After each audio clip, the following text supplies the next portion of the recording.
thank you for supporting us over 5 years.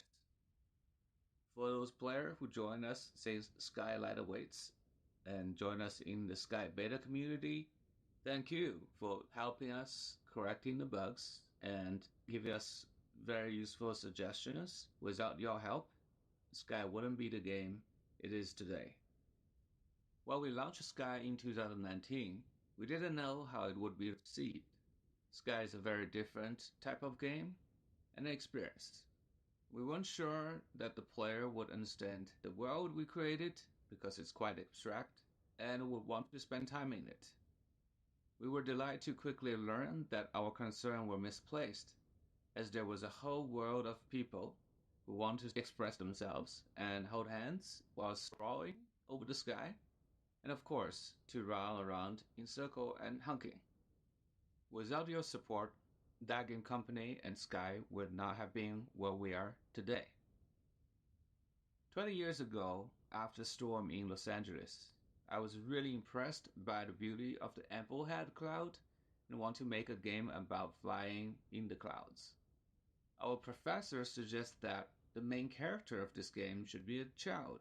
Without any real experience working with children, I channeled my own childhood memory and accidentally captured many honest emotions into the interactive fairy tale game, Cloud. Many players from around the world were touched by the story and wrote letters to encourage us to start a commercial game company. They want the society to realize video games are not just about violence and addiction. It can touch people and make their life better.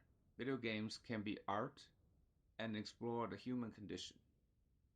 With players' kindness and generous support, we were blessed with bountiful courage, and before we graduated, we founded that game company in 2006.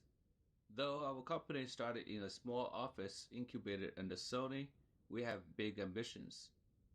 We want to push the boundaries of what video games can make players feel emotionally. We launched Flow in 2007, a video game haiku about tranquility, and Flow, the psychology state. With unlimited cup noodles and many late nights, our second game is launched in 2009. Flower is a video game poetry about urban bustle and natural serenity. In 2009, we went on a trip to Pismo Beach to look for inspiration. Little did we know it would take us 3 years of hard labor and love to create Journey, an allegory of life and death, and our first attempt to connect two players online with a genuine emotional connection. 6 years and 3 games after the initial founding, that game company is finally ready to take on an original inspiration and to make a video game about children flying in the clouds. We wanted to see if we can create an online game that evokes humanistic values and highlights the positive side of humanity, compassion, and generosity. 18 years later, TGC's mission has still not changed, which is to prove video games can be a major form of art to the society. Our mission is to tell timeless interactive stories that connects players worldwide through positive emotional experience appealing to all ages. Our team has prepared a video that allows us to look back at what we've experienced since the launch of Sky. I hope you enjoy.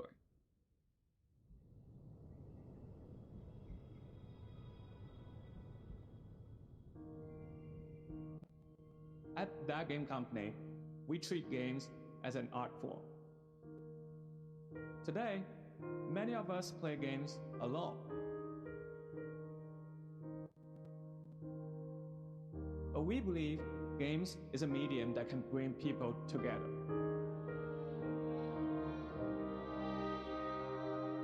And that's exactly what we are going to do with our new game, Sky.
This screenshot comes from Journey, and what I want to say is that thank you for sharing a part of your life journey with us. The 5 years since 2019 is beautiful, and we are honored. Looking at the past 5 years, Sky has indeed come a long way. We have made 3 major breakthroughs throughout the 5 years. And first, we have made a major breakthrough on the platform reach. We grew from Sony PlayStation 3 to iOS, Android, Nintendo Switch, and PC Steam platform. The number of players has grew from 10 million players to what we didn't even expect, 270 million players worldwide. Second breakthrough is from the emotional accessibility. We wanted to make a game that could be played not just by the hardcore players, but also children and elderly. We try to bring emotions that is more friendly to non-gamers and really see the demographics of our player grew into territory that is rarely seen in the console game business. Today, we have over 70% of players being female. And our third breakthrough comes from server capacity. We started our multiplayer experience back in Journey with a peer-to-peer one-on-one experience. We don't even have a server. And then we come to the beginning of Sky, where we launched in 2019. We can only host up to 8 players in each game room. Through the years of technology development, we have pushed our server to be able to handle up to a Guinness record breaking 10,061 player, and we'll continue pushing the capacity to connect more people together and allow them to share emotional experiences over the internet worldwide. Looking into Sky's future, we like to focus on features that will deepen the connections of the Sky players to better express oneself to the other. The game today has many systems that allow players to communicate and express themselves, but we would like to push more. For example, we just launched Season of Nesting, and it is an upgrade to the existing shared space system. Just within this one season, we've already heard many requests from our player wanting to do more with the furnitures and their nest. They want to colorize the furnitures, and they want to purchase each individual furnitures at a single price and then later upgrade the limit of how much they can place in the room. And they want to send a QR code to a friend or a follower when they are streaming to join their room. And these are the features that we are actively developing right now. And what we're also designing, this is before we develop, we're designing is to figure out how to upgrade the nest. How do we expand the nest in the future? Many players who invited their friends to spend time at their nest are expecting to have mini games so they can engage and play with their friend within the nest. So we are designing mini games that would fit well with the world of Sky and would provide the players quality times with their friends. And the last thing, but not the least, we would like to, in the future, to give the home editing a co-op experience where you can invite your best friend and edit the nest together with your friends. Now we're going to talk about shared memory and the recorded performance of our player. As of now, you probably have already seen us broadcasting as TGC staff members in the game. What you may not have realized is instead of broadcasting like last year where Aurora can play in the stadium and meet with 10,000 players, today the broadcasting can actually be replicated in all stadiums and in all SkyFest villages. And the entire server will be able to see what we are doing as a player. And this is an ability that we plan to give not just to the TGC staff members, external IP collaboration partners, but also to the players themselves. Imagine we will see live broadcasting players doing a piano performance in the most popular place in Sky. Second part, as we are working on the broadcasting technology, we have to stream the players' recordings. And in upgrading the server and the way we store data, we also can make the shared memory last a lot longer, much longer than 30 seconds, where you couldn't even finish a whole song. And besides these two features we're actively working on, we are also designing how to let the player to leave offline messages to their friends, even if they are not online. And when they log in next time, they can see the recorded memories that you have created for them. Multiplayer shared memories is also the next on the list. Sometimes it is more funny or more interesting if you can leave up a shared memory with 2 characters or up to 8 characters.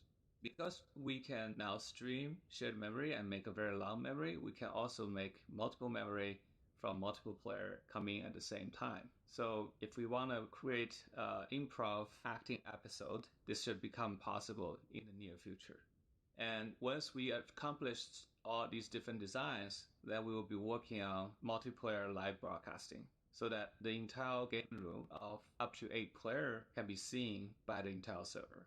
And the last part, Sky's outfits and instruments are one of the most important thing our player care about. And we are also hearing quite a lot of requests to make them even more versatile for self-expression. Right now, because of the nesting, a lot of players are saying, can I not only just wear a clothing, an outfit on my body, but also hand outfits in my nest? And don't worry about that. We are definitely going to support for players to display their collections. Because of the colorization of the furnitures we're doing in the beta server, our player was wondering if we can customize and colorize the outfit. So we are still in the discussion and research on how we could support that in the near future. Another popular demand from the community is to be able to carry more than one item. Player wants to be able to take photos with the in-game camera and play instruments and potentially chat with a new stranger. And the team is still discussing, but we are interested in supporting that possibility in the future. And the last one is for player to be able to not dress up as a Sky Kid, but also dress up like the spirit as you have met them. With all these additional features, we believe the player can have much more nuance to express themselves, either in real time or asynchronously. Many of our players spend more than an hour playing Sky every day, and it has become a hobby or sometimes a habit of life. And we realize it's not just a storytelling game with emotions. It also becomes a public space where many people spend a lot of time repeating the same thing. And we want to make sure the player is having their time well spent in the world of Sky.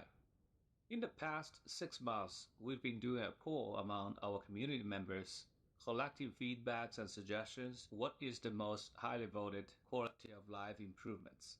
I'm here to share with you that in the upcoming 26.5 build, which is the build after this, we'll have 3 major improvements based on the player's vote. First, we would like to give the player a toggle where they can automatically skip all the cutscenes, so if they're going on a candle run, they don't have to keep pressing the skip button. Second, as players collect more emotes over time, it becomes difficult to locate a rare emote you don't use very often, and it could miss the right timing to express yourself. Many players ask for idea to customize a favorite emote bar, so you can now create your favorite emote collections and summon them in the fastest way.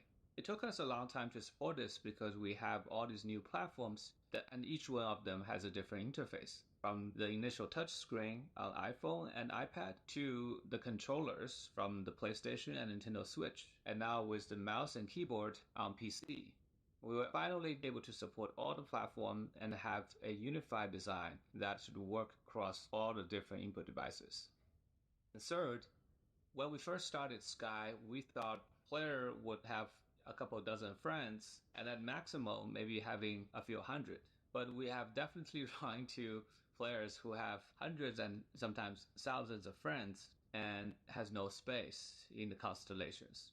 And some of the players are asking us to support functions like removing the friends from the constellation instead of blacklisting.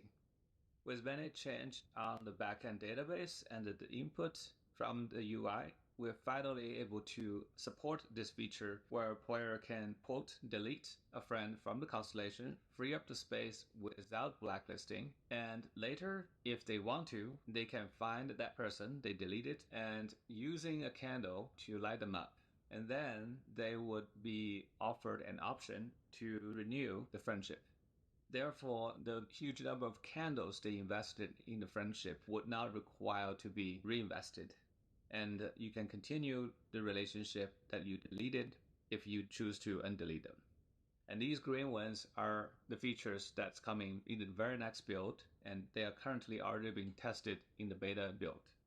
And the yellow ones are the features we are actively developing right now. We're working on an offline messaging system for your friend.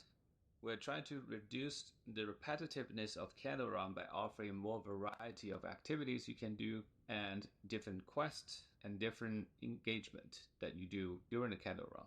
And we're working on a better way to connect and meet friends, having more options to join them. We're also working on a way to create reasons for a player to revisit old maps. And that has been quite the complaint from many players that they are not going back to these amazing maps they used to go to when the season was active.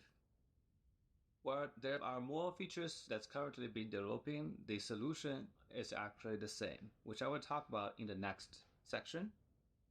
I want to show these brown text. These are the features that we want to develop, but is currently not having the bandwidth to deal with, but we will work on them right after this. We want to add automatic translation features beyond the single tap translations. We want to add an easy way to find daily quests in the map. And we would like to give your closet and your outfit closet particularly an organizational improvement. And there are more features that our player voted and that's currently being considered. And now I'm going to talk about the next major things, and this is going to be one of the largest change to the game. And we would like to reshape the relationship design of Sky. Sky is a social game, and it has a very unique dual consent required relationship system that no other game is incorporating. It has been the same since we launched it since 2019. And after 5 years of developing Sky, we felt it is a time to give it an upgrade. First, I will show you a video from our designer, Morgan. He will talk about the very first step about our new change to the relationship design, and which we call the Relationship 2.0. You probably didn't know it, but these spirits, they know each other. They go way back. I wouldn't call them besties per se, but they're close. They hang out. Hello and welcome to another developer update. My name is Morgan, and today I'm excited to celebrate SkyFest by sharing a bit about a project we're internally calling Relationship 2.0. Sky is a huge world, full of 5 years worth of beloved spirits. Through these spirits and your Sky Kids, we've been able to share tales of earnest connection, youthful wonder, of quiet contemplation, and of coming together to stand against the encroaching darkness. But what happens to the spirits after their seasonal stories draw to a close? Recently, we've brought some spirits back to participate in different Days of events. Players may recall seeing some of their favorite characters return for Days of Fortune, Days of Gloom, and so on. Now with Relationship 2.0, we're excited to go deeper and share more with players about spirits that have helped shape the world of Sky. Now please keep in mind that Relationship 2.0 is still very much in development, and some of the things we talk about today will likely end up changing at least a little bit as we continue testing with our wonderful crew of beta testers. Now with that disclaimer out of the way, let's talk about daily quests. Have you ever wondered who's giving you these quests every day? Yeah, face the crew. That's great, but what if they hug the crew? Well, wonder no longer. When the first iteration of Relationship 2.0 hits live servers, players will begin receiving daily quests from spirits in Aviary Village. These daily quests will serve as opportunities for us to tell new bite-sized stories about the world, and for players to help out and get to better know the various spirits who call Sky home. The spirits will have some familiar requests, as well as some brand new ones that explore their personality and their relationships with each other and with the world. We're taking care to ensure that while adding flavor and story, we're not causing the daily quests to feel any longer than they do now. Before players can dive into all the exciting new activities that spirits will have to offer, they need to go out into the realms and build those relationships. Given how much Sky has grown in the last 5 years, we'll be making it easier than ever to locate the spirits and to experience their stories. Players will be able to stop by the outdoor counter area of the recently added cafe near the tunnel in Aviary Village. There they can learn about and they can locate any unmet spirits. This first rollout is just the beginning. Relationship 2.0 is what we're internally referring to as a core project, which means that it will continue to receive development for months to come. Thank you so much for joining us for another developer update. We hope you all enjoy SkyFest, which is live now in-game, and as of this video's release, in Tokyo. It's been an incredible first 5 years, and we're excited about what's to come. We'll see you in the skies.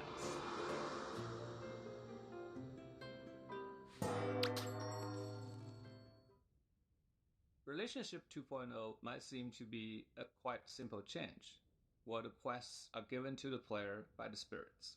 It actually has a quite different impact in the long run. Because if the quests are coming from the spirit, it will reveal more lore of these spirits, their relationship with each other, their background stories, and as you complete these quests, you level up the trust with the spirits. With more trust level unlocked, you should unlock unique reward beyond what we have offered in the game so far. And because we have to make the activity fit with the story of the spirits, inevitably we would add new types of the daily quests, which can add variety to the daily activities and make it less repetitive.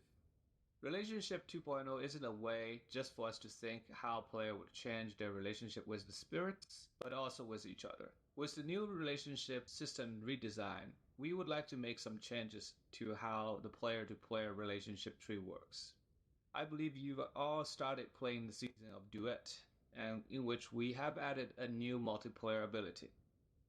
Because the tree of the friendship is already filled from bottom up, we have to put this ability to very high tiers, which is supposed to be only available for the intimate close friends. However, the very activity of bowing down and at the end of a performance should be an ability that belongs to a lower tier. And we realize that fact that there is actually more activity for you to do when the relationship is not as close. And we would like to change the shape of the tree so that more lower tier emotes can be added without the player needing to increase the trust level. And there should also be a very different way to grow the relationship tree. I'm pretty sure after 5 years, many of the friends you have, the relationship tree looks identical. What we would like to see or improve for Relationship 2.0 is to create different type of trees based on the unique experience you shared with each individual friends. With the tree have unique shapes, we also expect to have unique quests that will be available among friends. Imagine if we have unique quests on the friendship trees that will be activated based on events and seasons. And if you complete a special quest during a special event, you would earn a special trust level, and that could unlock a unique friendship ability that will differentiate your relationship with the others. We believe this would really make a positive change to what is already working great between the players. Really create a variety and unique memories between the players for the long term. Now let's talk about IP collaborations. Yes, we will have more IP collaborations. I'm sure at this point you have experienced season collaboration like Little Prince, Aurora, and the Nine-Colored Deer.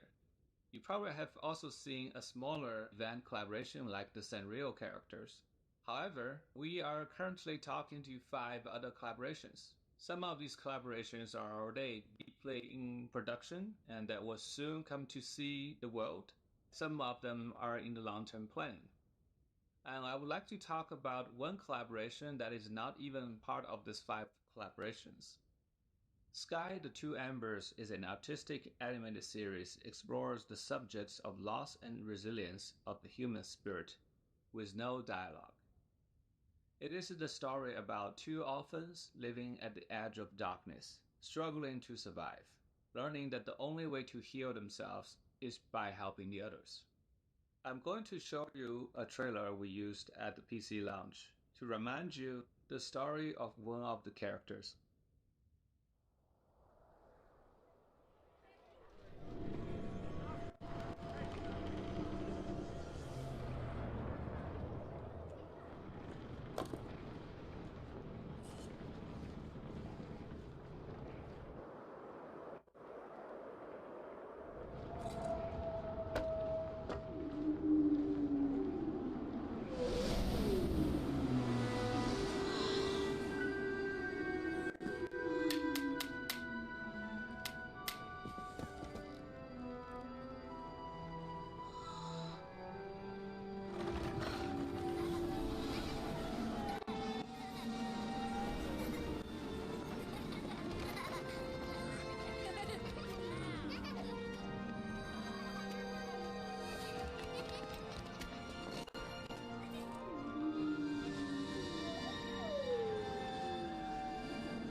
and that is a very important part of the early life for the character. We call this character the Dawn Ember. And we have a second character which is called the Dusk Ember. And the two of them form the Two Embers. And today I would like to share the trailer for the Dusk Ember. And here it is.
With the Dawn Ember and the story of the Dusk Ember, we form the story of the Two Embers. And yes, we would like to do a seasonal collaboration with the two stories.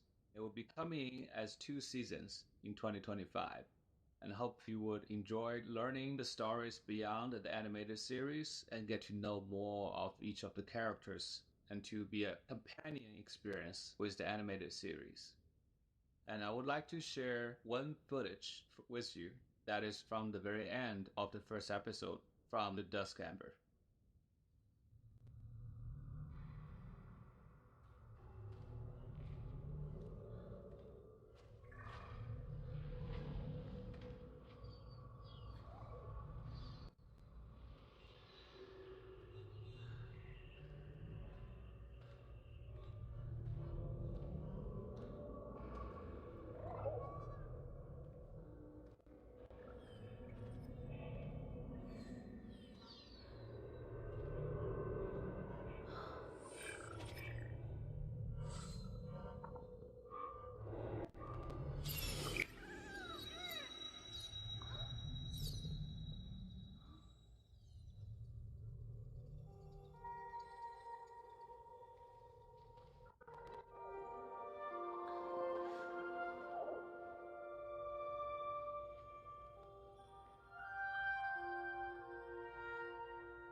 you want to say more?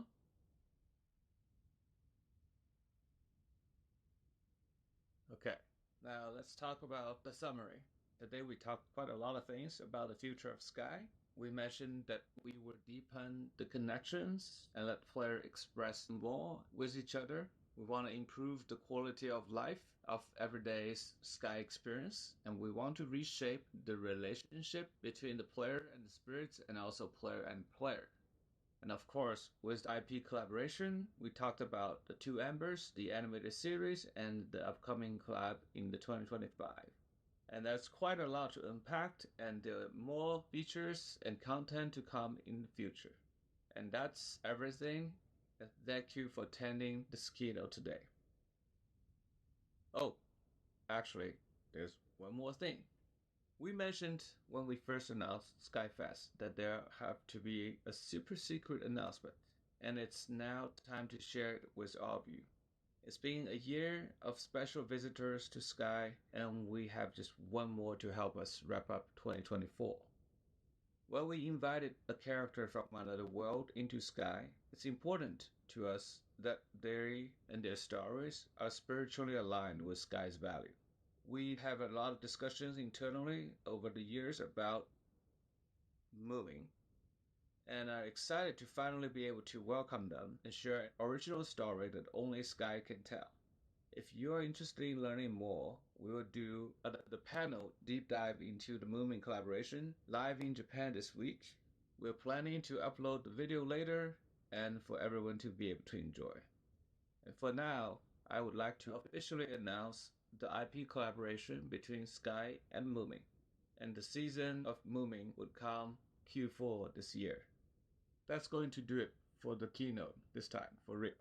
We are so grateful for all of your support over the years. And to be in a position to host an event like this, both offline and online, wherever you're watching from, we hope you have an amazing SkyFest full of fun, friendship, and fun memories of all that we've experienced together.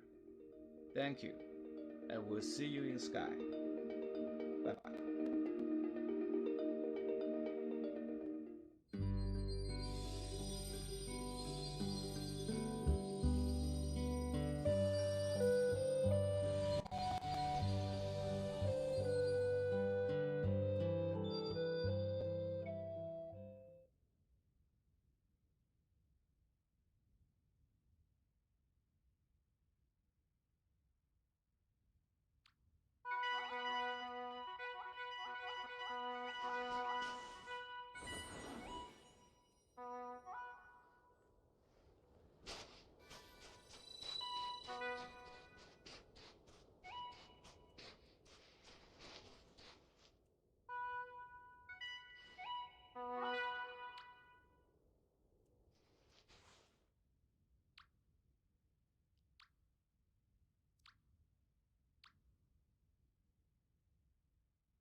Thank you everyone for joining us at this event. It is a true honor to have such amazing players and community.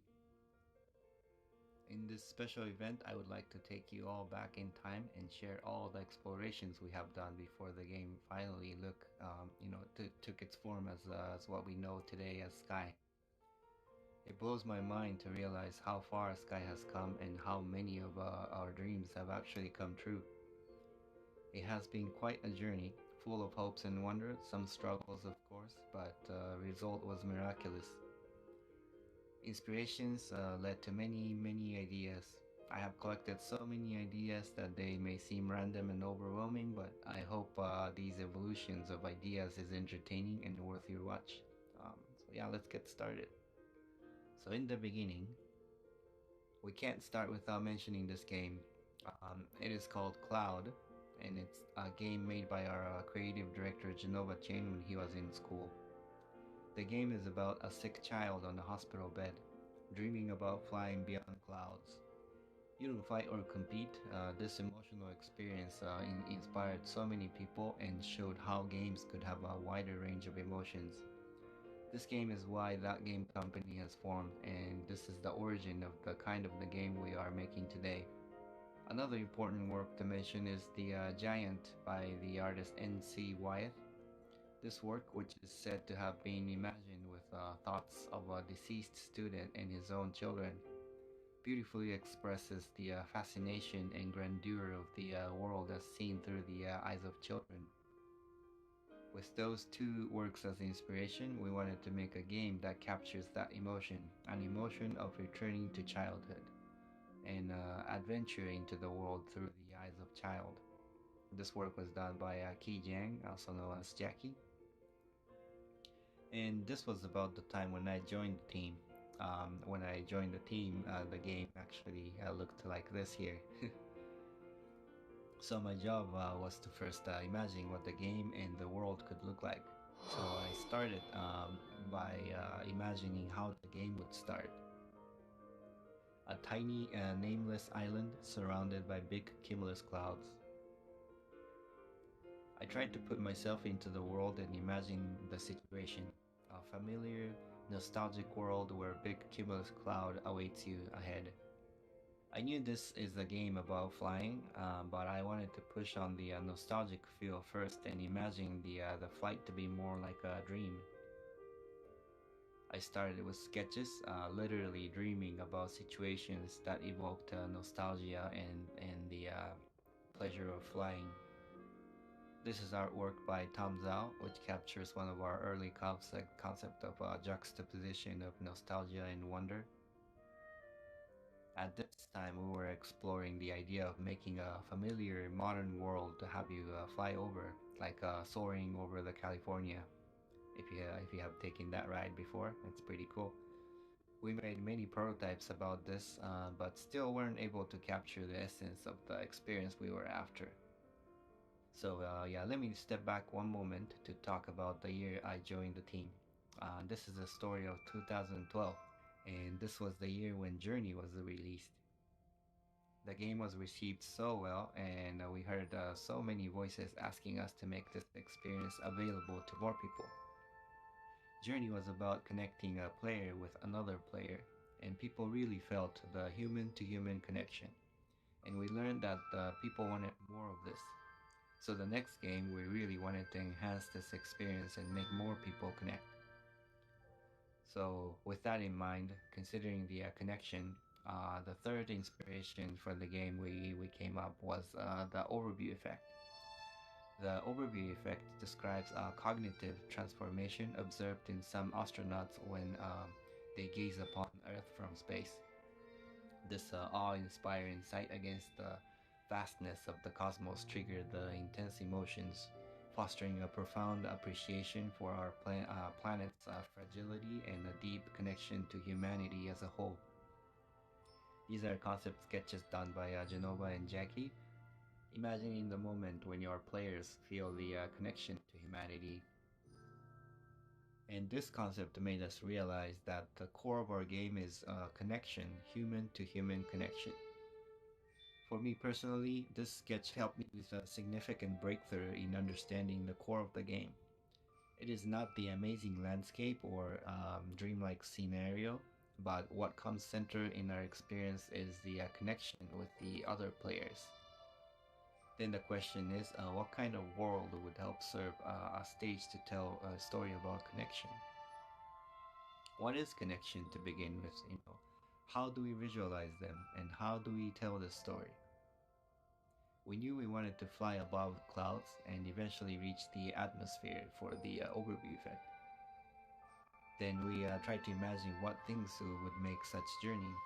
These are all artworks done by Evan Vieira. Then we came to realize water particles have this similar cycle. They are on ground but evaporates, and then they fly up into sky, then becomes clouds, and then fall back onto the ground.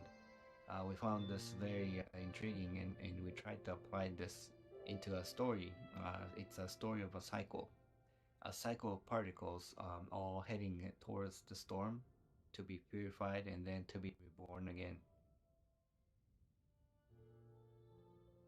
With those particle story in mind, we then tried again to reimagine the world, the look of the world and that they travel through. Try to imagine a world above clouds. Maybe these particles are physical form of people's dreams and memories. You know, when they travel through clouds, maybe clouds reflect those memories and make that into physical forms. I have personally been fascinated by clouds and have observed many clouds. Staring at clouds and imagining shapes on them was my second nature, so it was pretty fun time to sketch out clouds, shaping them like a piece of clay. Tried many iterations, trying to get a sense of a world from them. But then soon I realized that a world made entirely by clouds makes the world a little unrelatable. We live on grounds, and things on grounds give us way more context to play with. But the dilemma was that we wanted to make a game about flight in sky. So I thought, why not bring the ground itself up into the sky? So I tried thinking about a ground that floats. But my issue here was that I tried too hard making these terrains to look exotic, and this was still not very relatable. So then I went back and onto the ground again, going back to my origin and imagining how I would start the game. What is it that makes you feel like you want to fly, and how can you make a scene that evokes this emotion of longing for flight? And there's something to this concept, an isle beginning, a call to adventure. We have iterated on this first level of the game the most, but it's interesting to see how the concept of an island at the first level stayed true until the end. I'll be honest, we have been hitting a wall. We couldn't really figure out a world that was fun to be around. We needed things to do, which brought us to our next focus, which is creatures. They are the residents of this world. They're the ones that gives life into the world. So what are the things that live in this imaginary world? What are their function and how do they serve you in the experience? I tried to imagine situations of the encounter of these creatures. First imagine birds, but birds in sky is not very fresh. That's not a new concept. We did want to present a new concept, new idea. We also didn't want our flight to look like it takes some effort. We wanted to preserve the elegant, dreamy quality in the way things fly in our game. Then we eventually found aquatic animals. How they swam was pretty elegant, and it was fitting for our game. To contrast the helpful creatures that are elegant and swimming, we also wanted to introduce antagonistic creatures. And this, you could see some origin for some of the dark creatures we have in the game today. Now that we are starting to fill the world with creatures, we then try to imagine if there has been any people in this world. Like showing this beautiful concept done by Tiffany Hayashi, or also known as Purple Almond. It would also add much depth in the world, to have history behind. Civilization would also bring possibilities to introduce puzzles to the game. It was really fun imagining, pieces of puzzles, made with ruins. So we brainstormed who are these people and what do they do. We tried to imagine civilization that could exist in a cloudscape. Do they live in caves? What are the materials they have to build their homes? Where do they get these materials? What's the surrounding biome? Because creatures are aquatic, maybe the landscape should also be inspired by aquatic things. Is was completely made up, exotic world. One of the efforts in trying to bring the concept of connection back to the core, we tried to imagine the world connected by a giant tree. These are some sketches done under this concept. Also, because of the aquatic reference, we also have thought about a world sunken underwater.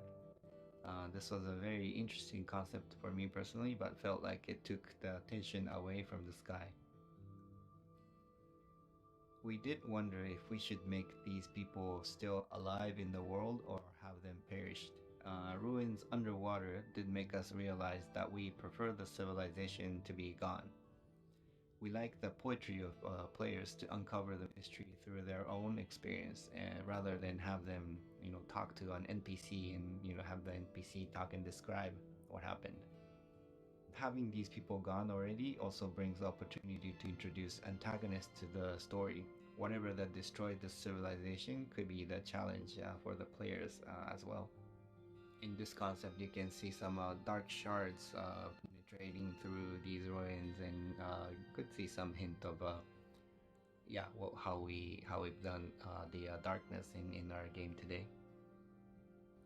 Eventually, the world is starting to show its form to us. Things are starting to come together. Terrains poking out of clouds like islands, surrounded by creatures gracefully swimming in the air, and ruins awaiting for the players to uncover their mystery. Now that we are finding the general structure of the world, we then dove into figuring out what the story of these people are. What are these people to begin with? Why do they live in clouds, and how did they live, and why did they die? That's quite an overwhelming question. So I again went back to the sketchbook and trying to imagine, being a player.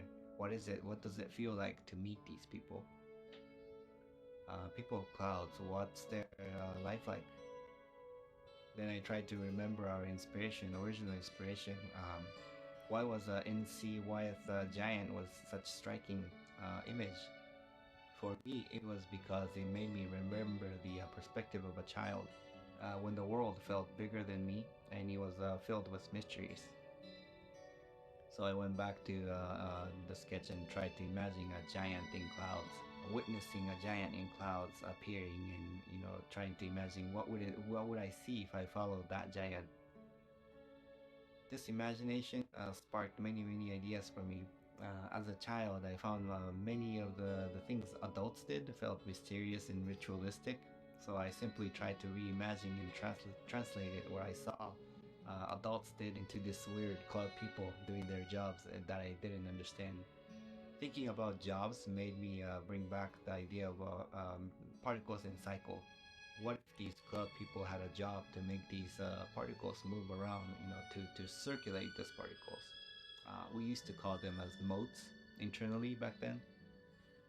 They harvested them, collected them, and shipped them to have them cleansed by the storm and to have them reborn. Perhaps they were part of the cycle, but because they are gone now, it is now players' job to take these motes and put them back into the cycle, maybe. The idea of harvesting and collecting motes gave us new understanding about these people. Maybe things they collect are precious and they were obsessed by it, much like how humans are obsessed with our resources. There may have been rituals and technologies built around them. I will touch upon this later, but around this time we have also established another theme, which is a time of day.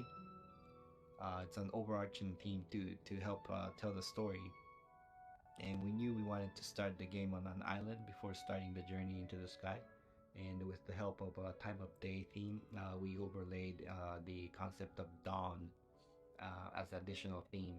I tried to imagine a dock that these people built to carry things into the sky, and then I tried to imagine being a player arriving here. What does it feel like? What does it look like? Leaving the island, entering the cloud world, and the time of day has progressed then into daytime. And then the time of day continues to progress through the journey, imagining how the ruins would change, what look different. By then, we have learned quite a bit about these people and the flow. We're starting to get the feel for it, and we're now diving into figuring out what really happened to these people. What's the history? One disclaimer is that these things I'm showing, and these are ideas that led to what it is Sky today, and it's not the official lore of the Sky. This is preliminary ideas, just so you know. People needed these resources to survive, but nature also needs them to sustain the cycle of life. With the resources, eventually people develops technology and gains power, and they prosper. But conflict with nature escalates, and eventually there was a war, and it incurred a heavy sacrifice. You might recognize some similarity in what you see here in the sketch with what we see in the game. This concept certainly became a base for what it is known as a golden wasteland today. There was also a concept of an oracle who predicted this war, who then prepared an evacuation plan for their people. Players were never meant to see this in full glimpse, but I was hoping to leave some hints behind about this gigantic ship that they built to evacuate their people, like Noah's Ark, and continue to brainstorm many ideas, mainly trying to imagine a story that made sense for players to take a leap into the storm. I do want to preserve the mystery of what we decided for the final story of the game, so I will not go into too much detail here, but just sharing some more brainstorm sketches about the ancestral history. And then you might have recognized some similarities in the characters shown in these preliminary sketches with the spirits in the game and elders in the game. Let me talk a little more about the exploration that led to the design of our elders. We are talking about stories now, but don't forget that we are making a game. It's an experience. Characters we introduce in the game has to have a significance in the player's experience. Prototyping the game, we came to realize that we needed a strong beat after each major sections of the game, like how we fight bosses at the end of the levels. So the original idea of our so-called quote-unquote boss was some sort of guardians that presented challenges to the players before they could move on to the next level. We concepted different ideas about a character that could provide interesting gameplay along with an evocative story. We knew that we needed multiple of these guardians across the game, and wanted to give them different characteristics to each. I was looking at different myths and stories about gods and guardians, and learned that we often use animals as a way to represent different characteristics of unique gods. So I also tried to find various animals, creatures that represented the emotion of each of the levels, and tried to convert them into different characters. Designing different animals, it's fun, but it's also very costly to do, so I had to imagine another version where animals are more of a symbolism that was left in statues, but the characters themselves are more of a spirits that appeared in more of a human form and human scale. This sparked some inspiration for imagining figures that are cursed. Each presents a challenge to the player, and their characteristic was represented by missing body parts. Not sure if you can recognize, but these are what eventually becomes Elders of the Isle and Elder of Prairie. Here are ideas for Guardians for Rain and Sunset, eventually becomes Elder of Forest and Elders of Valley. Having all these characters also helped spark an idea of unifying them as a group. This concept made me imagine them as a royal family of some sort, and they used to be together, but now they are separate, and the mystery is to be discovered by players. Royal family made us think that we need a king, which would make sense to appear at the end. Distributing them across the game and breaking them into levels helped us organize the flow and the story of the game. Some more ideation in 3D prototypes. You can see how they evolve and progress into what we know of them today. Again, a disclaimer that the story behind these characters I'm sharing here are preliminary ones, and I'm not explaining the official lore of the game. So now that we have a structure of the world, the creatures, characters, and the quote-unquote bosses, it is time to assemble them together into one game. We did determine that we wanted to base our flow on the theme of the time of day. We associated different emotions across 6 different times as dawn, day, rain, sunset, dusk, and night, and associated colors and shape languages to each. We then applied an emotional curve inspired by a hero's journey and designed a flow for the experience, associated by levels and characters at each stage. We then put everything together to test the flow of the game, a story of a player waking up on an island, finding ways into the sky, uncovering mysteries of the lost civilization, and then eventually ascending to a space for an overview effect. You might think we have figured out pretty much everything at this point, but that's not true. Devil's in the detail. I will share only some of the different iterations we have made on each of these levels. Dawn, we knew it would start on the island, but there was still some idea of mixing a mirage of the modern world to make this initial level give a strong sense of threshold. We played with the idea of leaving our world to enter the realm sky. More ideation of the isle. We had versions where you rowed a boat to enter the sky realm. The concept of the boat was debated until pretty late in the phase. The shapes of the clouds at this level was also iterated a lot. A giant wall of clouds to fly over, or a hole in the clouds to penetrate through. This level has been, by far the most iterated level. We have explored so many ways to lead up into the sky. Next up is Prairie. We used to call these realms by the time of day until pretty late.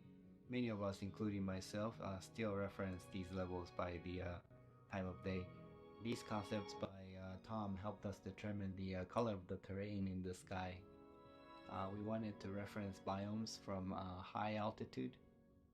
Here, concept of bird's nest. This is pretty close to what we see in our game today in Prairie.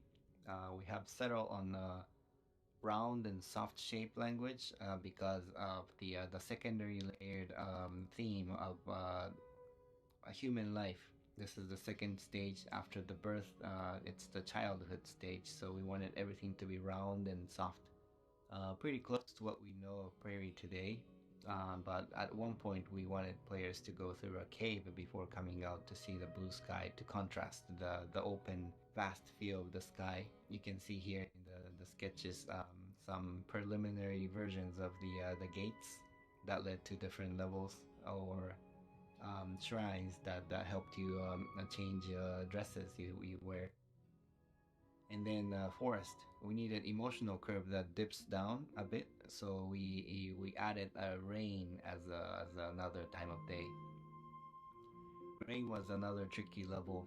This was probably the most iterated level after dawn. We tried enchanted forest feel. We also tried this level to be to have an elder who seduces you. We also tried to make this level like puzzles or mazes, trying to visualize complexity of the adolescence as the human life theme. This is the third level. After childhood, you became adolescence. There's a mixed emotion. This is a time of the life where your emotion is really complicated. So we tried to also represent that visually. Another important aspect of this level was introduction of industrialization. The third layer of the story was civilization, story of the civilization. So after the civilization has lived in harmony with nature, they start the industrialization. Early concept of the temple shows the dark stone penetrating through the building, and the interior of the temple is also looking very different. After the rain, it's sunset. Emotion raises to a peak. We wanted the gameplay to be more dynamic here, most dynamic. It represents the peak of your life when everything is exciting. This concept by Tom really captured the emotion we wanted for this level. The peak of mountains penetrating through the clouds also became base for our starting area of the Valley of Triumph. Civilization was also at its peak, so this was meant to be most decorative and rich in materials. Many of the concepts here became the base for the key areas in this level. Can you recognize them? After a peak, there's a fall. Dusk was aligned with the midlife crisis for the human life theme, or the post-apocalyptic theme time for the civilization theme. Shadi and Kang jumped in at this time of the production and helped us polish some of the ideas for this level. This was the time when we tried to expand each realms to have various sub-levels. Temple in the Golden Wasteland. Exterior is pretty close to what we see today, but the interior became a lot different. Night is a vault of knowledge. Visual inspiration of this realm was a library and the ethereal dream. Following the arc of the civilization, this is supposed to be most advanced, but we didn't want to make this to feel too technological. Instead, we wanted the whole experience to feel more like a dream or magic, so Jackie did this concept to capture the dreamlike quality of the realm.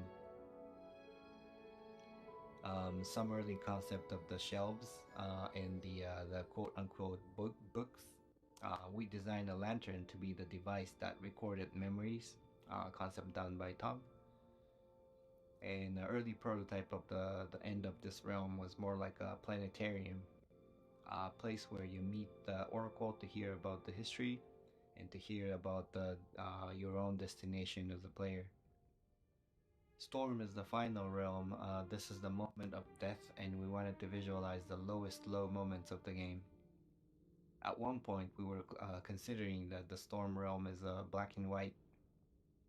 Tom captured the feeling of what it could feel like to be in the midst of a storm. And then tried to approach the Eye of Storm. Then Kang helped added one color, red, into this visual to further enhance the emotion of this realm. At the Eye of Storm, there's a hint of what actually happened in the past. Trevor Stringer concepted the moment before the cataclysm, and Tom painted a version of our representation of darkness. After the death in Storm, you now shoot up into the space. This is a moment of rebirth, the overview effect we wanted to have from the very beginning of the project. For a while, we were going after the idea of the representing the unity of people by a super organism we called as a megabird. Here's Kang's emotional capture of the moment when everything is coming together. And the evolution of the megabird. If you remember the original sketch done by Jenova, we have come far, but I think it's nice to see the original idea kind of stuck around. In the end, we emphasized more on the idea of the stars and constellations, so our megabird became more of a mega constellation. Because there are too many layers of different problems we were solving to consolidate into one experience. I am abbreviating a whole lot of the process that we went through, but I hope you were able to watch how ideas were created and morphed and evolved into what comes Sky today. And then, finally, game was released. I was only able to show only some of the 2D concepts, but making of this game really involved the high-level concepts of storytelling, game designs, engineering, 3D modeling, sound effects, and music. Literally everything had to come together to form this special game. A spark of inspiration initiated this project. We played and iterated on so many ideas. It was fun to iterate, but sometimes became overwhelming. After each failure, we stood up and we never gave up. We kept on going. There were times we felt like we really lost our direction, but we continued. I was really not sure if this game would do well, but kept on going, believing that there's something at the core in this game that is worth sharing with the world. And then we broke through. released the game. So many rough edges and unpolished details, but the game was released, and then in the end received by millions of people. Today the game is still alive, and with the support of all the players, including yourself, it is growing and evolving even more. This is the end of my presentation, but I truly believe that the making of Sky was kind of a miracle. I hope seeing the birth and the evolution of the game was interesting to you.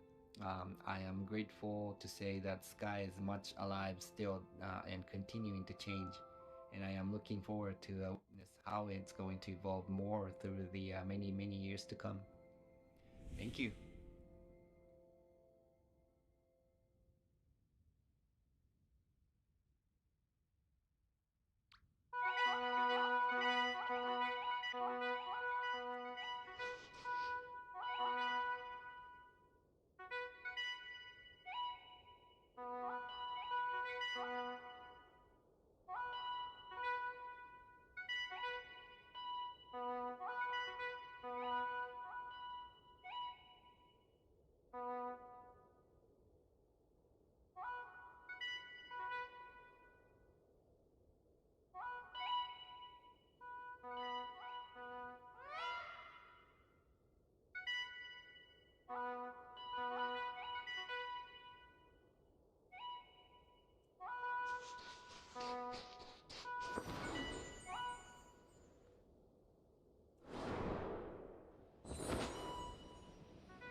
music, literature.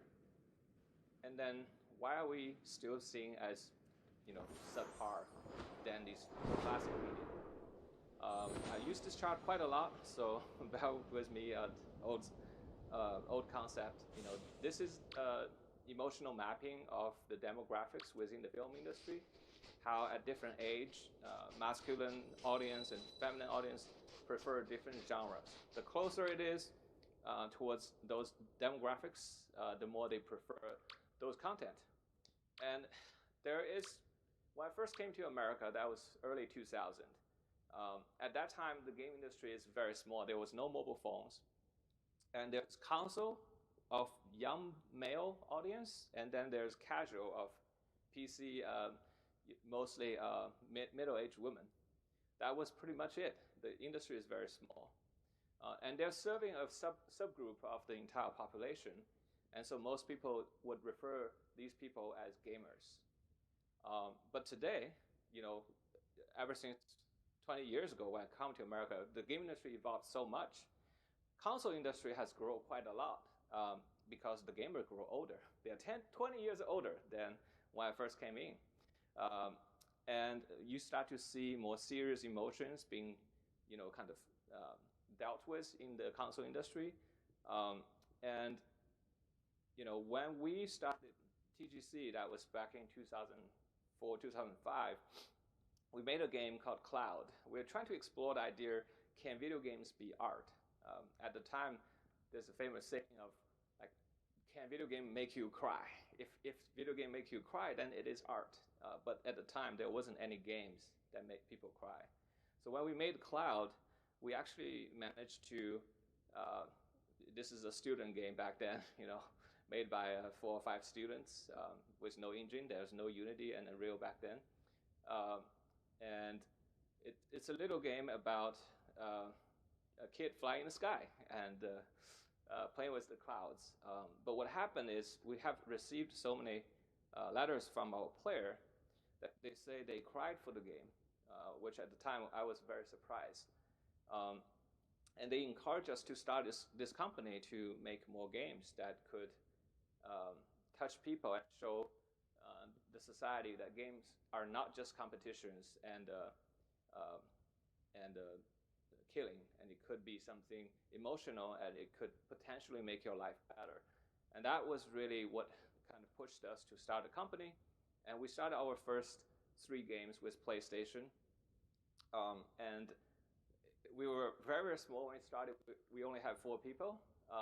And we were trying to tackle some of the most challenging subjects in the game medium. We were trying to see if we can make a video game haiku that feels tranquility when everybody was pushing for geometry wars, Xbox Live Arcade. It's all about like the excitement.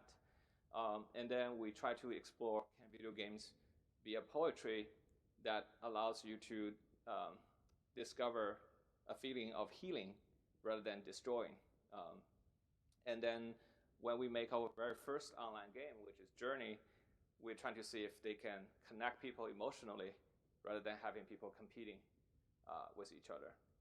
And so each of the game we make, we're expanding in terms of its emotional complexity. Flower added more adventure and suspense into the game compared to Flow. Journey added more drama. There's a kind of rise and fall of a transformation of your player character. And the emotional range, as the emotional range expand, each of the game managed to reach to a different group of players. And with Journey particularly, there's this cross section here. These are older male players, above 35 years old. And they happen to be journalists and award judges. So Journey did pretty well with the awards. But we see a lot of comments on the internet saying, this is the most boring game. We don't get what's the fuss about this thing. This is just a walking simulator. Because they are from younger male players and they don't necessarily understand the appeal of drama. But it's all right. Meanwhile, in the past decade, that's Journey shipped in 2012, so it's 12 years ago. In the past decade, the biggest thing happened is outside the console and PC hardcore gaming industry, we had the social media and then now the mobile platform. All of a sudden, when we made Journey, we felt like we really leave an impact to make the industry shifting towards making more artistic content. You can kind of see a lot of the Sony AAA games start to shift towards that direction. But meanwhile, 10 times more people start playing games, and they have no idea what's going on the PlayStation. And their impression of games is, Angry Bird. And we felt like the battle we've been trying to fight, to push for, is to make game more appeal as an artistic form, has been set back because of so many new players just came in. And I look at the history when other medium was seriously respected as a form of art. There's a turning point. For animations, for example, before Snow White, Disney was making all kinds of cartoons, and at the time, animators are referred as cartoonists and Looney Tune artists. They are seen not as art; they are like for kids, right? And once Snow White came out, the target audience suddenly shifted from just kids to both the parents and the kids, all ages. And from that point on, people start to recognize hand-drawn animation more like a form of art. And the same history kind of repeats to digital, like computer-generated images for animations. Pixar also made many shorts in SIGGRAPH. I've seen many of them. People, including Disney and the Studio Ghibli, all my favorite animators, say, "Oh, computer can never capture the artistic expression of the human hands." But after Toy Story, that impression changes, because when everybody can be emotionally touched, a part of their humanity was moved by the medium, then they see it as art form. And so today with games, we have lots of games. We have games for a whole family to enjoy together for fun. And we have all kinds of devices that has games on it. There's games for children. There's games for parents, mom and dad. There are games that connects all the children together after school. There are games connect all the adults together after work. But there is not a game that is all ages. Like, I have not been able to find a game I can play with my wife and my kids together. And I think we're just so close to there. So after Journey, we really wanted to make a game that is emotionally accessible to people of all ages and genders. And it has to be, 4-quadrant. That's like how Disney described their animations. But PlayStation at the time is a majority male platform. And we realized if we stay on the PlayStation, on the console, at maximum we can only hit that little slice of the pink pie. And it won't change the society's view of games. And so we made the leap to say, all right, let's try to make the game accessible emotionally, but also from the hardware platform side. Can we make a game that everybody can play? And so that's how we started Sky. So from Journey to Sky, it took us 7 years to make, which is insane. Like 3 years is already so crashing. 7 years, I don't even have the words to describe that. And we're shifting from a console platform to leading with a mobile platform. We're changing from 2-player to MMO. We're changing from hardcore gaming audience to suddenly people of all ages. Many of them never played the games. When we make Journey, there's no chat. It's pretty safe. There's no harassment. No harassment in Journey either. But now we have a complete open online community that could have a toxic behaviors if people can chat. And so it's a lot of challenges that took a long time. But we believe we're trying to build a world that could represent, truthfully capturing the bright side of humanity. Compassion and generosity is the emotion we're trying to create. And these are some of the fan arts. I like to look at players' fan arts because they usually capture what they remember the most from the game. And you know, in Sky, the fan art is never about the NPC stories. The fan art is always about the connection, the bonding, the friendships, the moment of compassion, the moment of altruism. And I'm really, moved by these art. But the game itself is essentially an online, a big social chat room where you can chat, you can hold hands with people, you can high five, you can give a hug, you can dance with people, you can send them letters, leave notes, and play music together.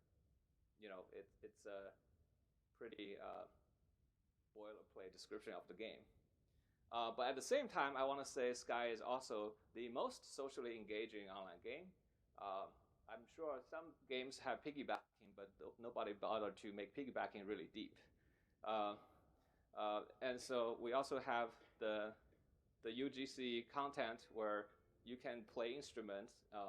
We actually have the whole list sets of instruments that you can go really jam with friends. The most surprising thing about Sky is that I didn't realize, including Journey, by the way, the majority of players who really like Journey and Sky are women. This just was never a thing if you come to GDC or if you go to E3, you would never know that. But my coworker told me they had a Journey fan gathering in Japan. Actually, more than half of the people who showed up are women. Certainly, Sky today is over 70% of the active players are women.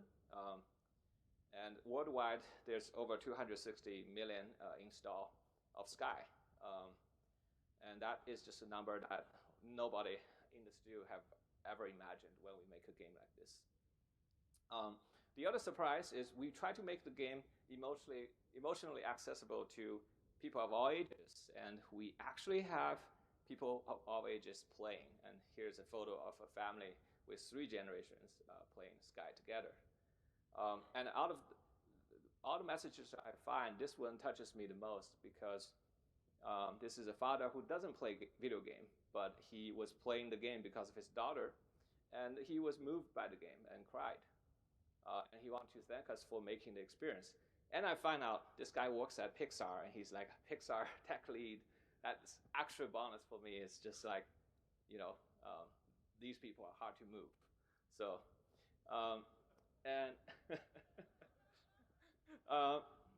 but on the other hand, among the community, these are the 2 things I find quite proud. The first one is, most of us who made Sky, we're introverts, so we don't like hang out with people. So when we go make online games, we want to make sure it's actually friendly for introverts. And the second part is they told us that our community on Discord is the most wholesome, according to the community. But yeah, and that says a lot about how we managed to design to avoid what you would expect from a typical online gaming community. So I'm going to just share some quick lessons, notes we take, things that worked out and things that didn't work out with you. That's really why you're here, right? So, okay, first, very important one, just remember, the players are not born toxic. And unintentional design can potentially nudge our players towards toxic behaviors, but they were never born toxic. So, number one, our behaviors are shaped by our environment. I'm sure everybody have heard of Stanford prison experiment. Just to break it down very simple, in Stanford, a psychologist wants to test if it's the system, the institution of prison that's pushing the police to be abusive, or it's just purely because of the people. And so they recruited the same group of college students with the same background and given them roles of prisoners and guards. And they let them stay in the same facility for over a month. Initially, every college students were finding this really fun. It's a really fun role-playing game, right? It's like a LARP. But over time, they start to behave just like the real prison, where abuse start to happen, and people start to break down mentally, and people calling for quitting. Um, they are all promised lots of dollars if they stay through the whole thing, but people eventually quit. They couldn't stay in this anymore. And the takeaway from that research is the professor said, the role that the player, the people have in a situation has a significant effect on their behavior, and it's even much bigger than the innate personality. Innate personality is a weaker influence than the external situation. And without accountability, many people will do evil if given power. But I'm a game designer. I'm skeptical of everything, and I think the evil thing is wrong. Human will just do what humans do, which is they will seek whatever the maximum feedback in whatever system they're playing, and that's what they did in the prison. So second, players are newborn babies in the digital world. Just think about that. No matter how old you are, if you're going to a new country, if you're going to a cyberspace, you have to relearn everything about the social ethics of the society. So in Journey, we had this situation where, like many online games, there's no collision between people because there's latency. If you're blocked by somebody, it's a really terrible experience. We are just a bunch of optimists, so we thought, we want people to collaborate, right? Like there's a very good collaboration mechanics of you can push someone up and then they can pull you up. So with two people, you can overcome a barrier that nobody can overcome by themselves. And if they could get reward from that, it will bond them together. It's a typical co-op design thinking. What happens is once we add the collision, the people are not using it to help each other, but instead they want to push each other into extremely maximum feedback. And so this happened even in our own internal playtest. My CTO was killing me and was dancing around me rather than saving me right away because, I'm going to be more agitated that way, right? So he can hear me yelling at him over the office, but that's fun for him. And so we were like, okay, guys, this is a game about helping people. It's about letting people have emotional connections. Let's not just kill each other like in other games. So we tried all kinds of ways. Like we implement a world, trying to kind of condition our players' moral behavior through storytelling. Like the world has a story about people helping each other, and the main story shows people supporting each other. Like we did this in Sky as well, but none of these things, conditioning, don't work. They're babies, so even if you tell them they're supposed to behave nicely, they're still seeking for the feedback. And we see this happen not just between our developers. The tester also developed these toxic behaviors in our game. And for quite a while, I was really thinking, are we really born evil? And so one day I ran into a child psychologist. I was complaining about these playtests to her, and she just said, oh, you're describing the behavior of a baby. The baby will seek maximum feedback to reinforce their social behaviors, similar to a dog. I don't know if you guys ever raised a puppy. They have these teeny shark teeth that's really sharp, right? So if they bite you, you feel the pain, but they can't really hurt you. You're like, why do they grow this type of teeth? So if they bite hard enough, their siblings is going to bark back, right? So their teeth is teaching them how hard to bite for social interactions. So then you will say, okay, well, maybe if the gamers are kids, let's just give them positive feedback for what they're doing good and giving them negative feedback for what is bad. The problem with babies is that sometimes they don't interpret negative feedback as negative, and they always find that being a positive. Because, my parents are yelling at me, that's new, that's very big sounds, I like that. And this happens on the internet all the time, and so what we learned from the psychologist is that if you want a baby to stop doing the bad things, instead of giving them negative feedback, you should try to give them no feedback. And that's a very simple rule, but you can apply that to all kinds of design in the online community. Okay, third, sometimes you have bad moral behavior that developed in your community. Don't worry, you can minimize it through design. So in Journey, in the early days, we had a simple design, those unintentional design, right? In video games, there's resources. If you have resources, you can use that to fly. So that makes you like the resource. There's nothing wrong about that. Every game has this. But when you have two people, they both like the resource, and one person takes the resource and fly, and the other person doesn't have it, these people are thieves. Or worst case situation, they are robbery, right? And during the early days of Journey, people just said, like, why are you making a multiplayer game? Online community is so toxic. We just want to play the game alone. Or give me a single player mode. That's like the most frequent feedback we get from testers. We say, no, we want you to actually connect with each other emotionally. And they no.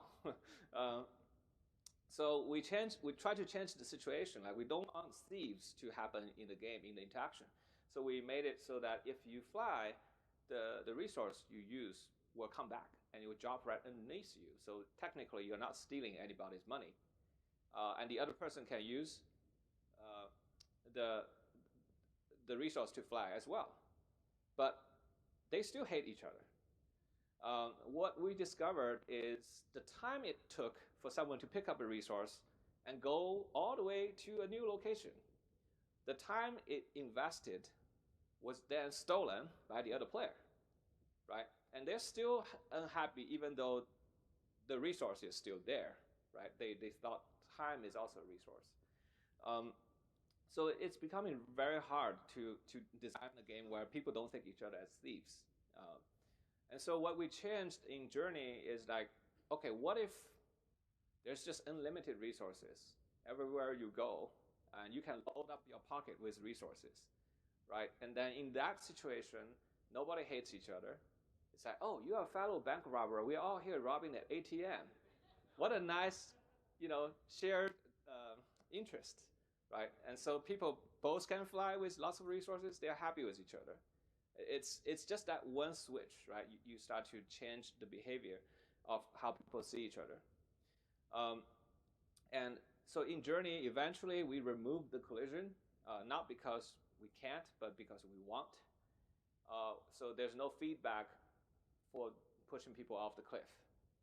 But at the same time, we created new feedback where if the people are close, their warmth is charging each other. It's like they're giving each other resources. And that makes the player actually really enjoys hanging out with each other because they are getting free money from each other's pocket, right? Why wouldn't you love someone who can give you money, right? And both you can fly. And you like to fly, I like to fly. If I fly, I'm close to you. And this makes player actually feel more comfortable to travel together. So from like, I want to play alone, these people are thieves, to, I can't, I'm going to wait for my friends to catch up. The only change is just the environment. They're the same people who's playing the game. So I just want to use this example to show you that it's possible to minimize the toxic behaviors if you see them happening in your games. Work on the design. Okay, the second important lesson is that, Spider-Man says great power comes with great responsibility, right? Well, why would you have great power if you haven't earned it? You should give people power only after they have earned the power. And we need to fight toxicity with barriers. Okay, so what is this? So number one, I think we all would agree that we have the rights to not be pushed with untrusted content, right? Like, we all have the rights to not to see or not to hear if the content is terrible for us. But that's not the case. That's not the status quo of our online game. User-generated content usually can be disruptive. In the good case, they're funny, and the bad case, they're hurtful. So in Journey, we have no user-generated content, but just the position of the player. But in a typical online game, you have very smart user IDs. I don't know why gamers like to do that. But it gives you these weird feelings, right, when you read them. And for online games, there's the public chat. And usually it has nothing to do with your game, and usually take you out of the game. And worst situation, you hear somebody using the voice chat, then you really want to run away from this game. And so what we did is we were like, why are these content pushed to the player? We just want people to share a moment. They don't need to see these content. And that's huge distractions. So with Journey, we try to keep everything clean.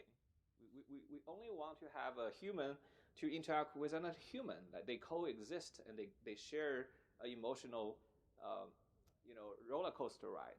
Like they don't need to have these contents being pushed to each other. And so because of the naughty names that people have created in the PlayStation, we actually have to delay the display of the PlayStation ID until the end of the game when the entire emotional experience is finished. Then we show them the player ID, and you can imagine if you see them initially, the funky bottoms, right? Like, who is this guy, the funky bottoms in the middle of the desert? I don't want to hang out with this guy, right? It would completely ruin the opportunity to connect. So in Sky, we go even more extreme. We basically are really concerned. It's a game played worldwide, of all ages. And I personally have experienced, racism, sexism, even age is being discriminated. I'm 40 years old. The kids doesn't want to know I'm a great uncle, right? So we have to hide all those identities first. We want people to be judged by each other as just a human being. So in Sky, if you have not have a meaningful connection with people, you just appear as a shadow. And the second thing is, names become a necessity in this game because there's so many players. You won't be able to tell them apart if you don't give them a name. In all the other games, you name yourself, right? And that's usually where the bad apple comes. So we decided to switch it, redesign the game where you give names to the other player. And in that way, no one can really force you to read anything you don't want to see, right? And that worked quite well for us. At least we have never heard any report on harassment because someone has a strange name in Sky. The second thing is social firearms needs a permit. Like if you want to run a shotgun, you want to carry a shotgun, you need to get a permit in the real life, right? So why would you give shotguns to babies, in the online game? So what is a shotgun? Social shotgun is the megaphone, right? You can speak in the public channel, and you can say something outrageous, and because you're anonymous, you can get away from it. So early on in Sky, we had these talking benches. Like we don't want people to talk all the time because that's just too dangerous. So we have these like very short, like 1 to 2 minute bench. You can sit down and have a brief conversation just to see if you like them or not. And then players start to request. They want to say, hey, the bench is too small. Only 2 people can talk. Can you give us 8 player benches? So we put it in the lobby. And then what happened is we have the eggplant boy. He becomes very famous because he always hang out in the social lobby and just when people are all chatting, on the 8-person seat, he would jump on there and just use many eggplants. And so many people was like upset about this kid because they think the eggplant means something. And so eventually, one of our players went to talk to the kid and befriended the kid and tell her that's not a cool behavior. So he stopped, right? But during that time, he really had a lot of fun doing it because to him, he has total invisibility. Nobody knows his name, and he can just spam people with, fun, nasty messages. And so eventually, we had to dial back the public chat benches to just one-on-one. We don't want to give the feedback to a baby, of the potential to spam 7 people at the same time. If you are only sitting down next to someone who's sitting on the bench, you're very less likely to get a positive feedback because that person could be AFK. That person could be a worse person who can talk back to you. So it becomes much less toxic. We are no longer getting reports of eggplant boys.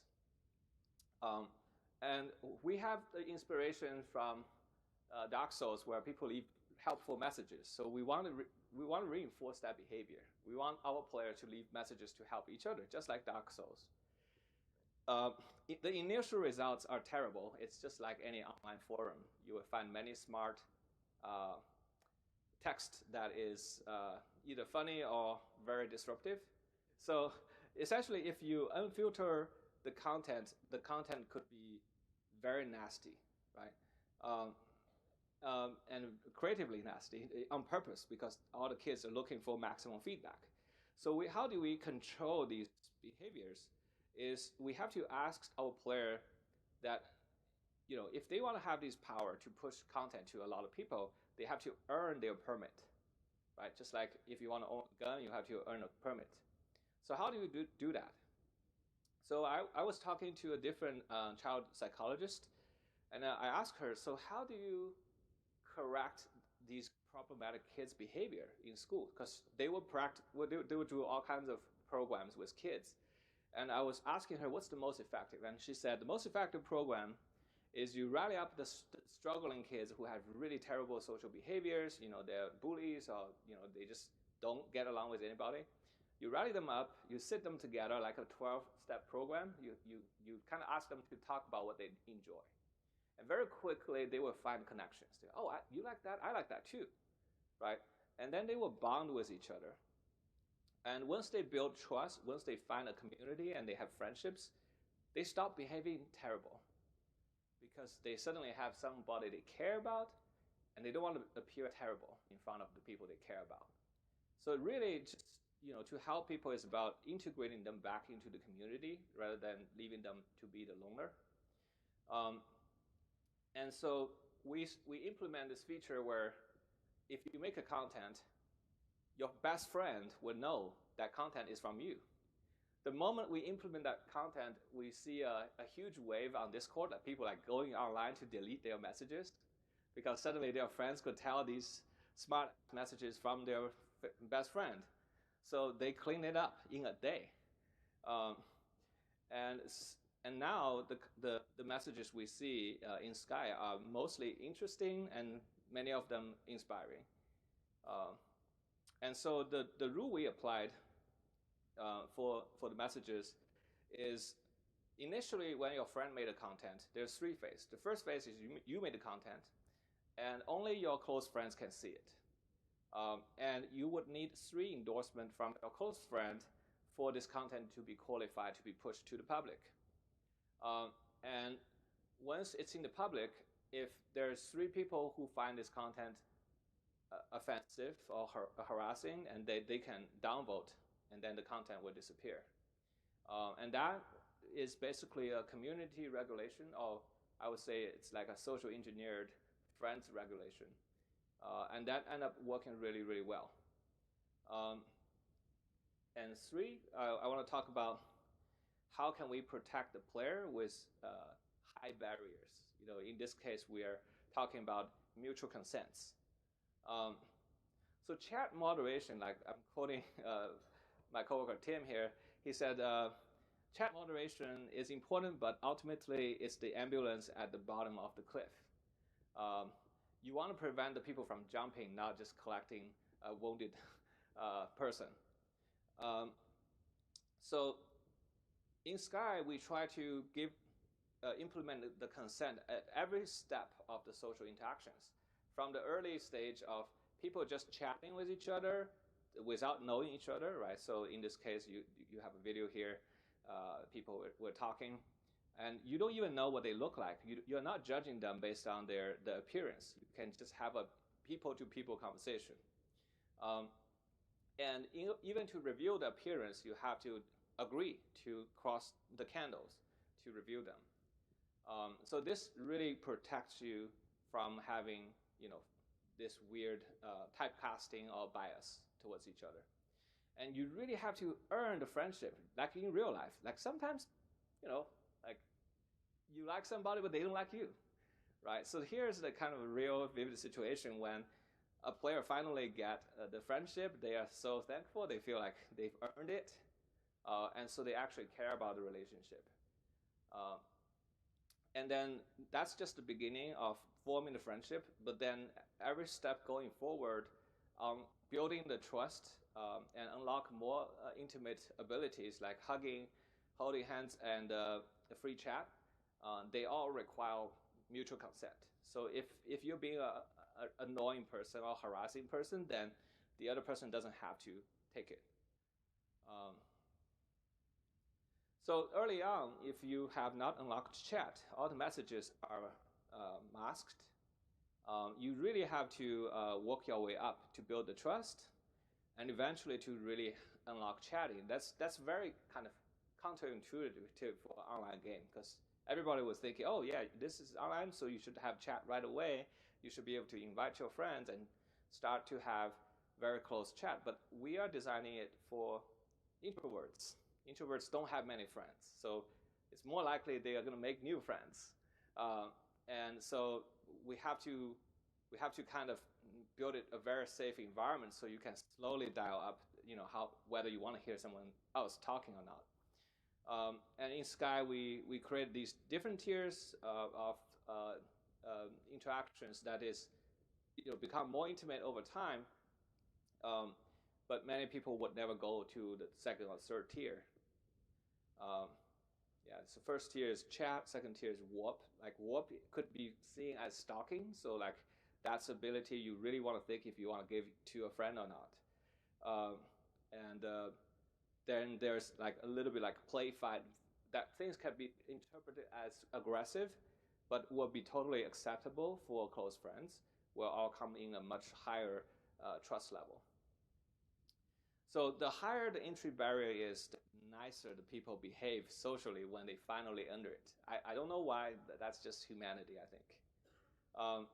All right, the third lesson is, once you build a relationship, you want to protect the authenticity of the relationship. Gamification on relationship tend to erode trust and turn relationship into toxic behaviors. Number one is you don't want to mix relationship with rewards. It's like friends with benefits or with profits. That's usually don't go well. And internally, we are talking about designers. Like the players should be motivated to spend time with one another because it feels good, not because they have to or because they have something to unlock. In the early days, we were trying all kinds of mechanics. We're trying to nudging the player to become friends with each other. What happened is, in the rainforest, we have the rain that's harmful for your health. And so we have umbrellas. We designed a puzzle where if two friends come, they can pray at the shrine. They will get the umbrella for both players. We thought that's such a great idea because it would encourage friends to visit together. But what happened is, two strangers will come to the shrine. They both want the umbrella. So they added each other. They become friends right there. They get the umbrella and they break apart. And the next morning they log online. Who is this person? They forgot. They forgot this person even existed. And then they told me they feel disgusted looking at their friend list, not knowing who are these people. And that was like one of the rare things. What everybody from the plate has told me, like, we don't want this. And the gifts should stay as a pure gift. This is another thing we made a mistake. So in the early days, we want to encourage the gifting. So we want to show player how to say, like you can potentially earn hearts by befriending someone else. So heart gift was a byproduct, or it's like a bonus. If you level up your relationship, you get more hearts. But people love heart as a resources, so they want to farm hearts. So we start to see the heart bagger epidemic. So anywhere, it's like, go to any of the train stations or the airport, outside there will be people waiting for you. Hey, you want to be friends? I'm really cute. Let's be friends. And you will just be hoggled by these cute little chibi characters, because usually they get more interest, and they just want to level up relationship to riff the heart out of you. And that was getting so bad. Like everywhere, people is trying to be cute and attractive, but once they get the heart, they disappear. Um, so we have to like remove it, right? A gift has to be a pure gift. There's no additional benefits there. Um, and the second thing is don't tutorialize your relationship with free gifts. Like, like many games, online games, like to tutorialize. They will give you free currencies, and then you will apply it. You go through the drill and understand how the system works. But in our early prototype, the player will get free gift every day. They can give out to other people to see what happens. And what happened is, even though the gift is free, the player expectation is not free. If you are giving someone a free gift every day, the day you don't give them the gift, they will like, hey, where's my gift? It's supposed to be free. You're supposed to give to me, right? And it becomes actually toxic. That's just the most weird thing. It's like if you have let's say a homeless person right on the street and you give them a dollar every Sunday, and on the next Sunday you didn't give the dollar, they will come to harass you, say like, "Where's my dollar?" That's just human nature somehow, but it actually backfired for our community, and our player really disliked those people who's like harassing them for free gifts. So eventually we shifted back. Instead of trying to teach social systems by offering player free currencies to apply on real players, we decided to offer them currencies they can apply on the NPC. So at least NPC don't harass you. And they can still teach you the same systems without making the community toxic. And another one I want to say is like, you need darkness to show light. When we first jumped into Sky, we were very we were very progressive. People hate pay to win, so we want to do the opposite of pay to win, right? We noticed like if you pay in a pay to win game, a lot of times you don't want to tell people that you spend lots of money just to beat other people, because you know you're cheating. Like there's a little bit of shame about buying things for yourself. But we find out that if you pay it for the people you love, usually they're very proud to tell you, hey, I took my family to Disneyland this weekend, right? I have this big diamond ring for my, fiance or whatever, right? It's like people are usually not shameful if it's about giving to someone they care about. So initially we were like, okay, let's go 100%. Everything has to be altruistic and everything has to be giving. So we implement a society where you cannot buy anything. And the only thing you can get is if someone gives you something. And that society runs like a paradise for quite a while. I was very happy. Look at how all these people giving each other. But very quickly, I started to find out everybody's like doing you scratch my back, I will scratch yours. Hey, I gifted you yesterday. Where's my gift? You're supposed to give it back to me.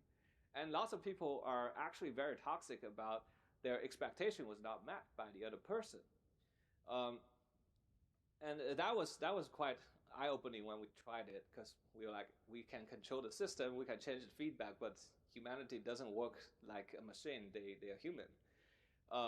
And so we realized that if you don't have a system where you actually can buy something for your self-interest, then when someone gives you a gift, you are second-guessing.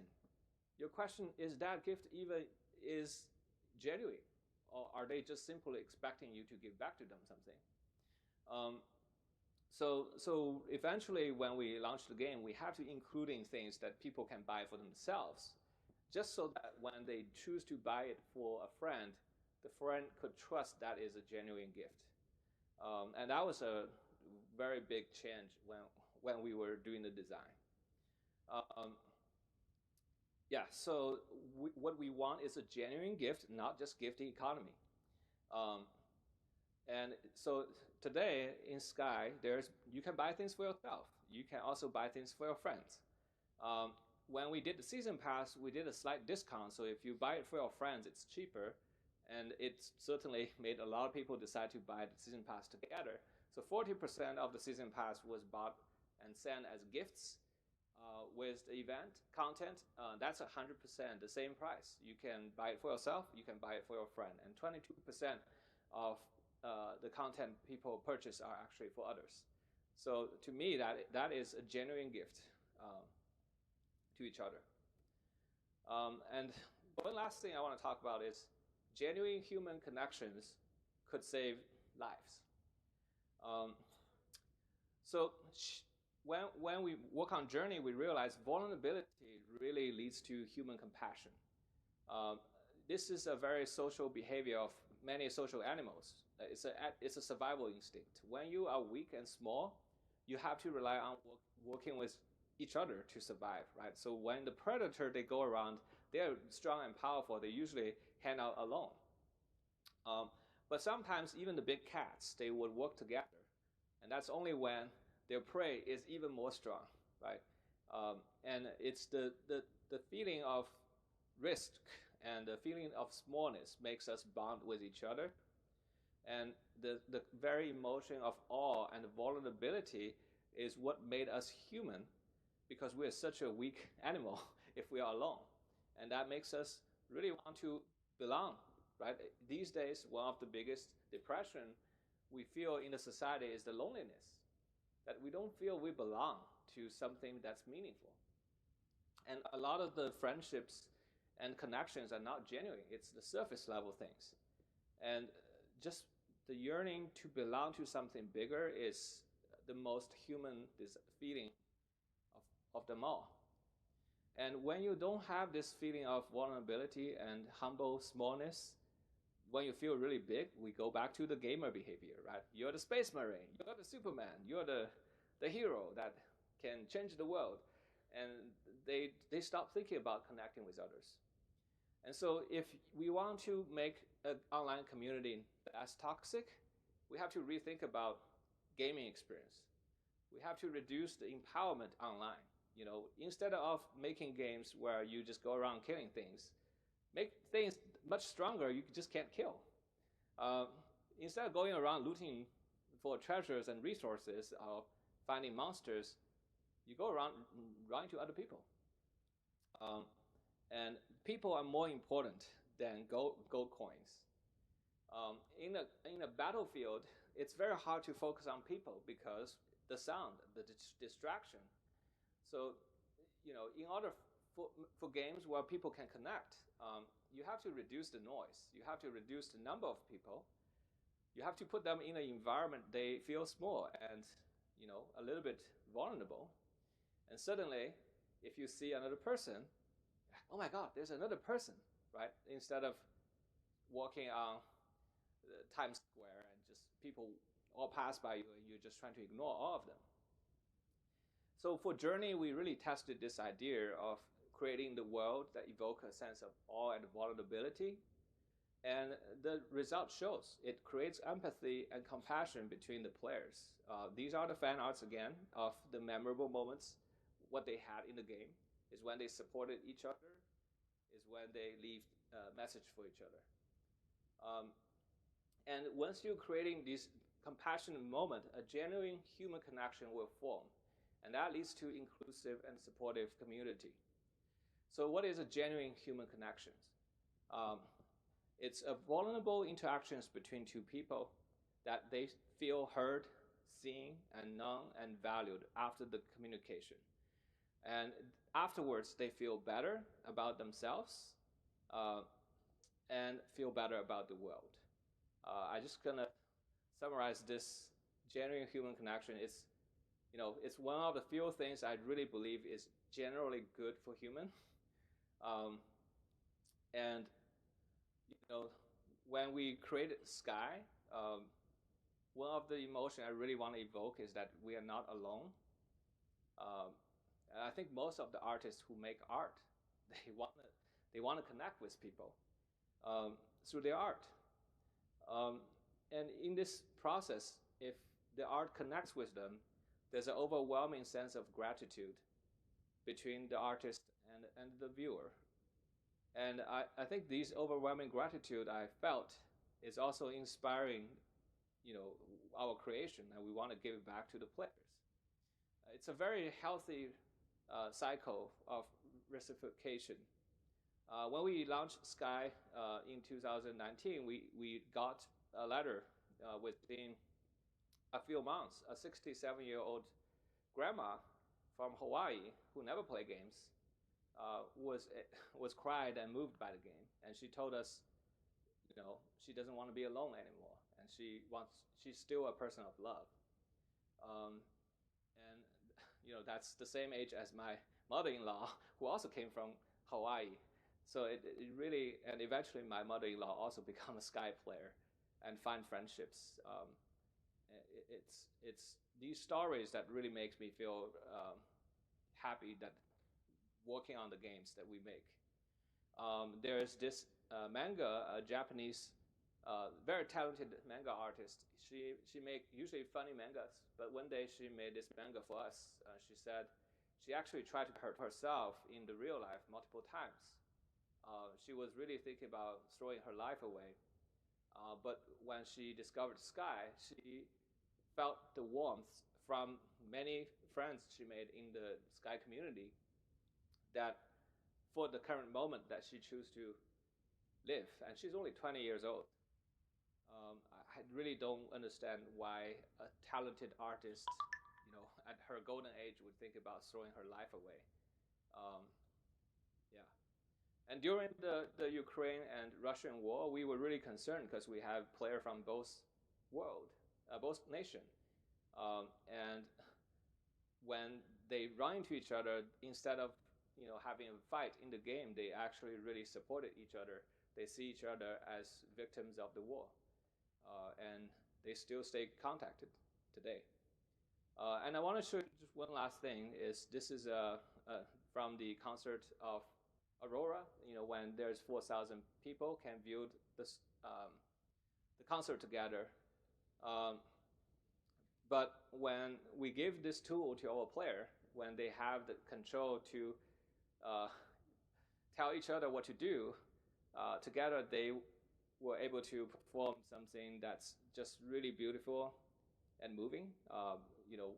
They decide to come together without any of the problem. We didn't tell people to do this, but they decide to do it together with each other.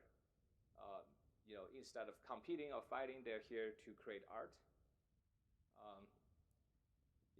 I've just never thought a gaming community could be more amazing. So to conclude, how do you keep your online interaction positive? First, just remember, players are not born toxic. We are all capable to being a good citizen and treat each other with compassion. So really just focusing on your design to highlight that bright part of humanity. Number two, don't give players social powers. No shotguns for babies, right? They have to earn their trust. And that's how the real society works. And I don't understand why online games don't do that. And number three, if you build a relationship, don't ruin the authenticity with gameplay mechanics. Gamification don't work with relationships. It needs to be genuine. And try to build genuine human connections in your community. It will save lives. And we are game designers. We're thinking about how to change people's behavior in our games, but I don't see why we couldn't think about how real-world institutions can be designed to promote human values rather than destroy them. And if you can make it work in the virtual world, I don't see why it wouldn't work in the real life. So TGC, is a company that started 18 years ago, trying to make games to tell heartwarming stories for all ages. But today we have to change it because it's an online game now, right? We have to inspire humans to connect worldwide. Thank you, and we are also hiring. Yeah.